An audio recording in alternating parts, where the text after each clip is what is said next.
Shall we continue? Let's. The great flood. Then the Lord said to Noah, "Come into the ark, you and all your household, because I have seen that you are righteous before me in this generation. You shall take with you 7, each of every clean animal, a male and his female, 2 each of animals that are unclean, a male and his female. Also 7 each of birds of the air, male and female, to keep the species alive on the face of all the earth.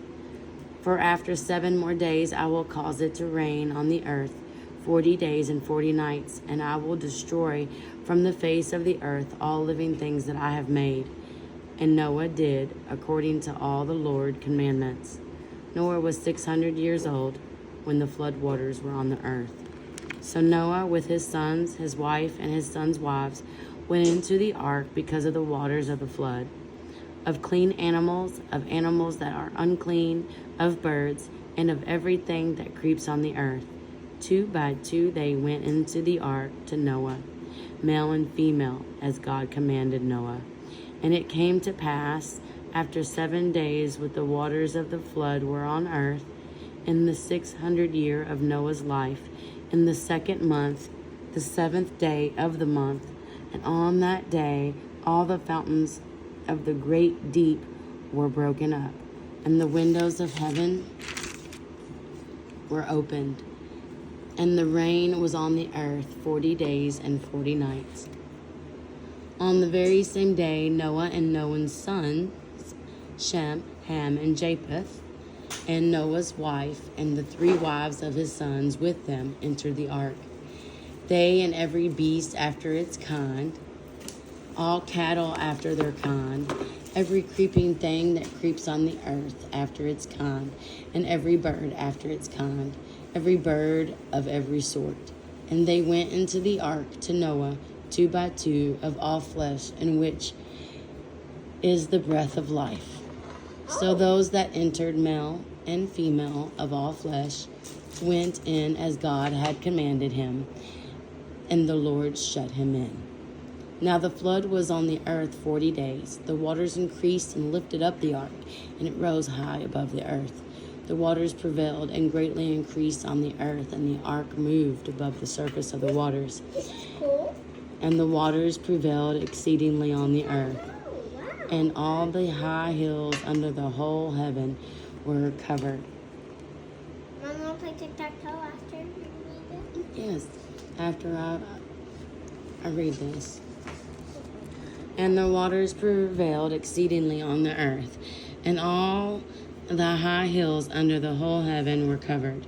The waters prevailed 15 cubits upward, and the mountains were covered. And all flesh died that moved on the earth, birds and cattle and beasts of every creeping thing that creeps on the earth, and every man. All in whose nostrils was the breath of the Spirit of life. All that was on dry land died.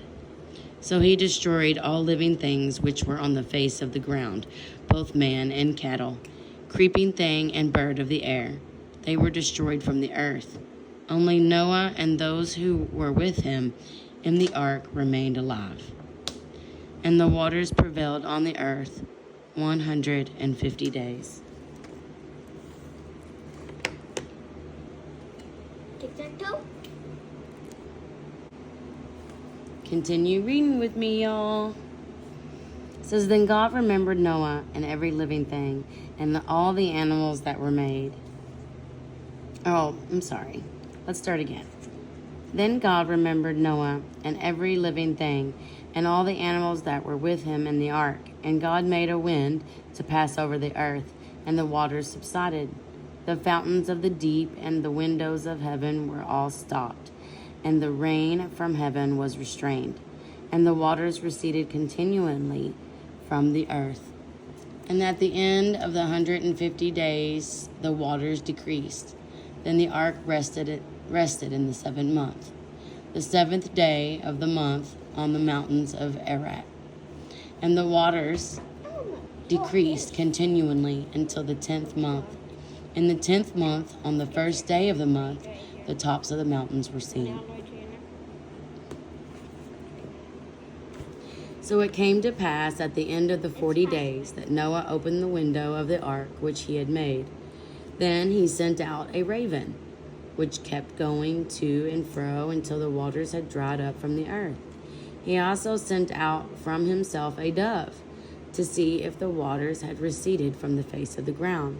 But the dove found no resting place for the sole of her foot, and she returned into the ark to him, for the waters were on the face of the whole earth. So he put out his hand and took her, and drew her into the ark to himself. And he waited another 7 days, and again he sent the dove out from the ark. And then the dove came to him in the evening, and behold, a freshly plucked olive leaf was in her mouth. And no one knew that the waters had receded from the earth.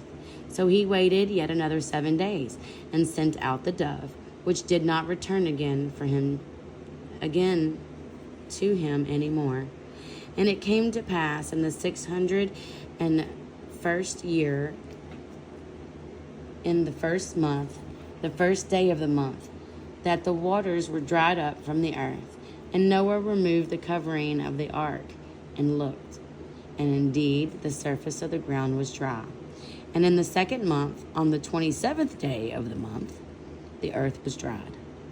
Then God spoke to Noah, saying, Go out of the ark, you and your wife, and your sons wives with you. Bring out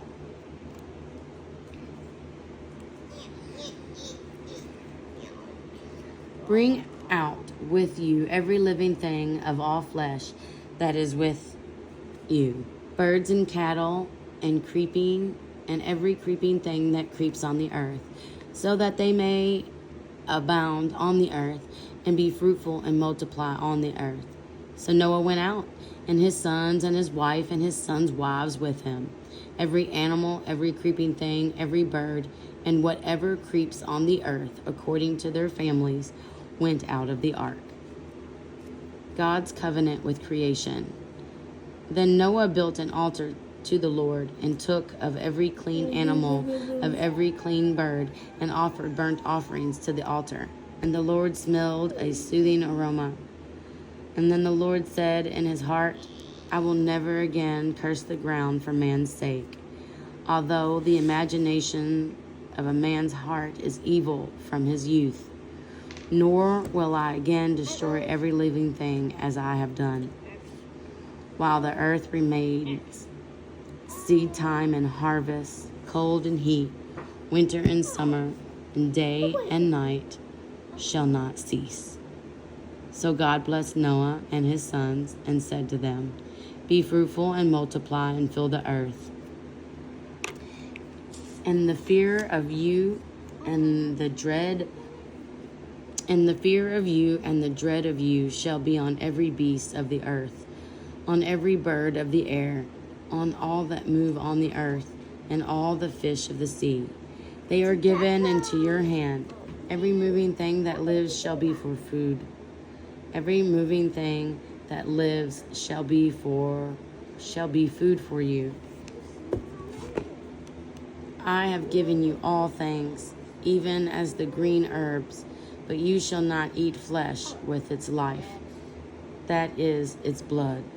Surely, for your life blood, I will demand a reckoning. From the hand of every beast I will require it, and from the hand of man. From the hand of every man's brother I require the life of man. Whoever sheds man's blood, by man his blood shall be shed.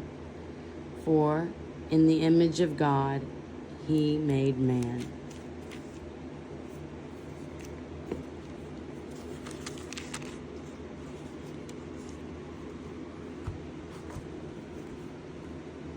And as for you, be fruitful and multiply. Bring forth abundantly in the earth and multiply in it.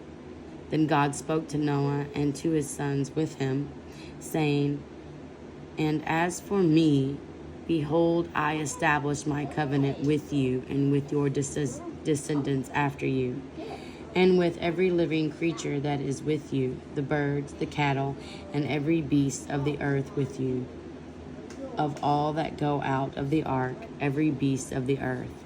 Thus I establish my covenant with you. Never again shall all flesh be cut off by the waters of the flood.